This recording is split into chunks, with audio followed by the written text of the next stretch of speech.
Sejak abad ke-17, pedagang-pedagang Bugis dan Makassar telah melakukan hubungan dagang dengan bangsa Portugis, Belanda, Inggris, Denmark, Cina, India, dan Arab.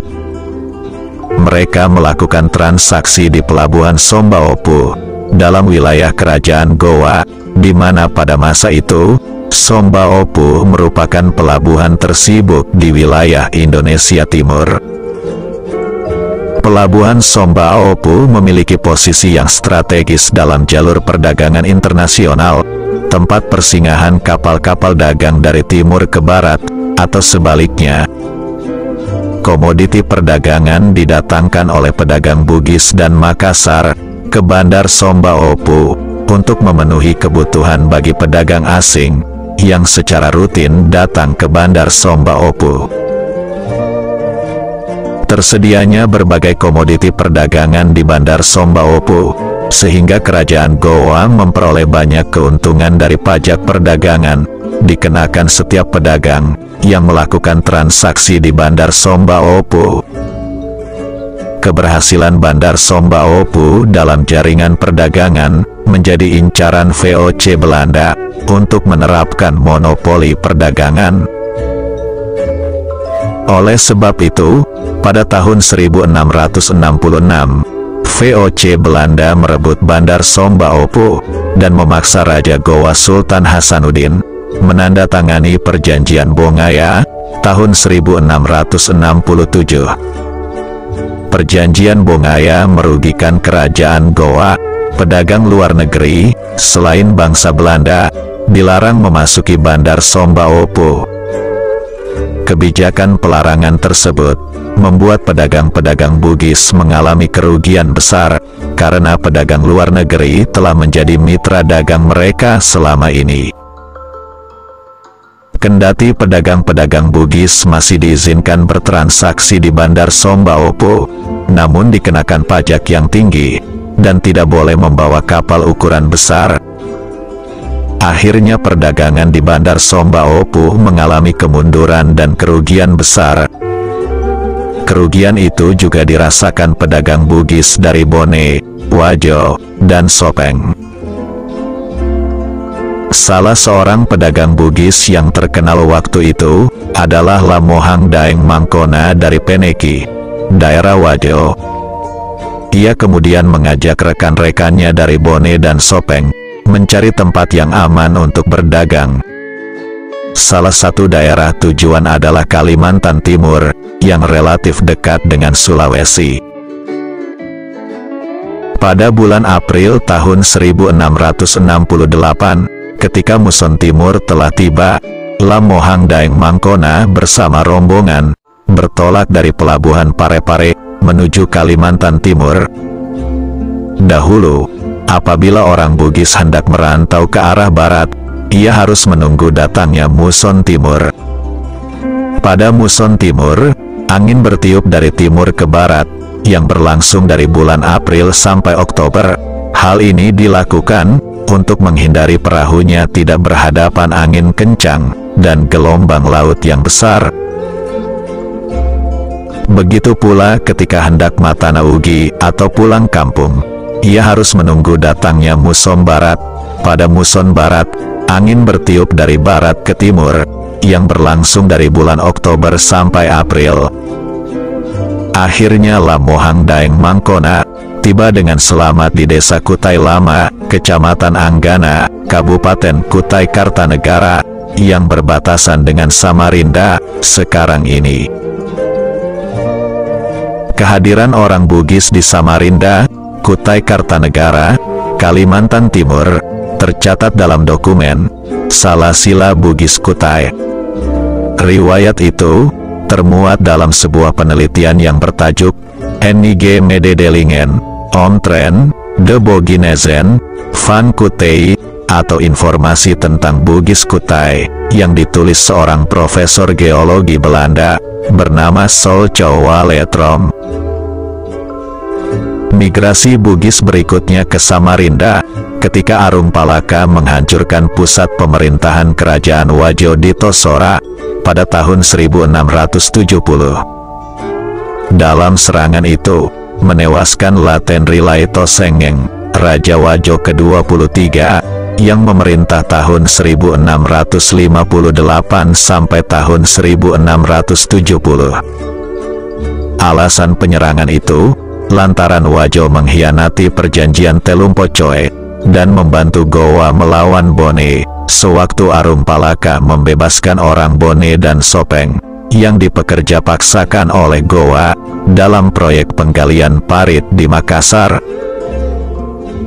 Setelah Gowa jatuh dalam perang Makassar, Raja Wajo Latenrilai tetap menaruh dendam, bahkan menantang bertarung Arum Palaka.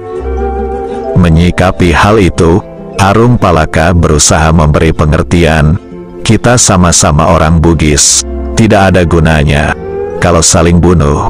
Perdamaian lebih baik daripada menuruti hawa nafsu kebencian." Namun Latenrilai tetap bersikukuh untuk bertarung dan berperang dengan Arum Palaka. Akhirnya kesabaran Arum Palaka jadi hilang, lantas menyerang Tosora, dan menewaskan Raja Wajo Latenrilai. Keadaan itu membuat ribuan orang Wajo bermigrasi ke Samarinda. Kendati elit-elit kedua kerajaan saling berseteru, namun hubungan rakyatnya di perantauan tidak terpengaruh dengan peristiwa itu, kekeluargaan tetap terjaga. Hal ini merupakan salah satu keunikan dan kelebihan bangsa Bugis. Meskipun di kampungnya saling mengeluarkan darah, tapi ketika bertemu di kampung orang, mereka saling meneteskan air mata. Seiring berjalannya waktu, jumlah orang Bugis semakin banyak merantau ke Samarinda. Oleh sebab itu, pada tahun 1673, Raja Kutai Kartanegara membuat perjanjian dengan orang-orang Bugis.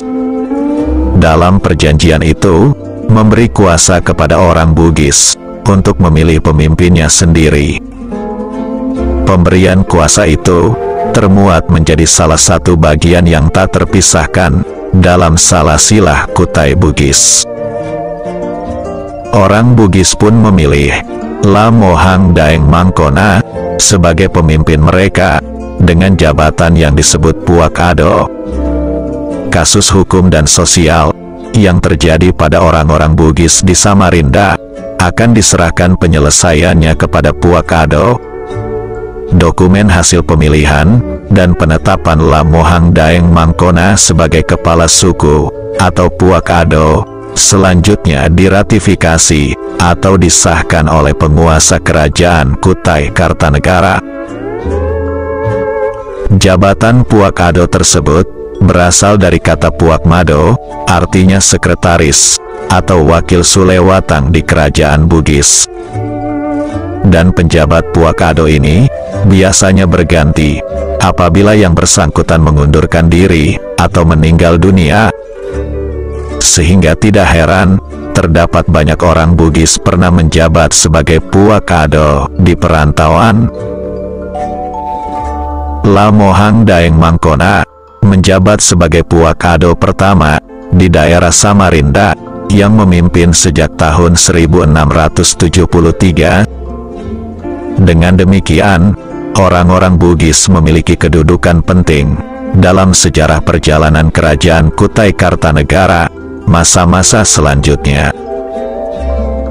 Orang Bugis kemudian mendirikan rumah panggung sebagai rumah tinggal dan tempat berkumpul warga masyarakat di sekitar. Di bawah kepemimpinan Lamohang Daeng Mangkona, orang Bugis dipercaya sepenuhnya ketika kerajaan Kutai Kartanegara menghadapi keadaan sulit. Kehadiran orang Bugis di Samarinda menjadikan wilayah kerajaan Kutai Kartanegara aman dari gangguan perampok-perampok dari Filipina. Suatu waktu, pusat pemerintahan kerajaan Kutai di Pemarangan diserang bajak laut dari Sulu. Perompak itu dipimpin Datuk Tan Patranalela. Tentara Bugis pun bergerak dari Samarinda seberang, yang dikomandoi Lamade Daeng Ponggawa.